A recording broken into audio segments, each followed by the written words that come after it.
Tim pemenangan calon Bupati Aceh Timur nomor urut 1 pasangan Haji Sulaiman dan Abdul Hamid wilayah Kecamatan Pantai Bidari menolak hasil pleno kecamatan usai menemukan kejanggalan di salah satu desa. Diduga adanya kecurangan dalam proses pemungutan suara pada 27 November lalu. Selain itu, tim Paslon 01 wilayah Pantai Bidari juga resmi melaporkan Panitia Pemungutan Suara atau PPS dan kelompok penyelenggara pemungutan suara atau KPPS kepada Panwasli kecamatan setempat.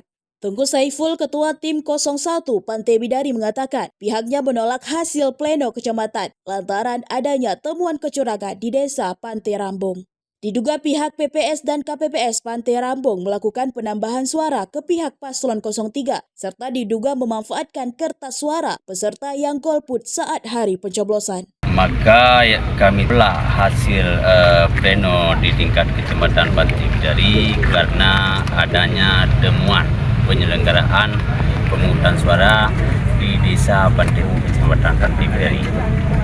Maka dengan itu kami dari tim dari 01 mengambil sikap tegas untuk menolak hasil pleno di tingkat Kecamatan Pantai Bidari.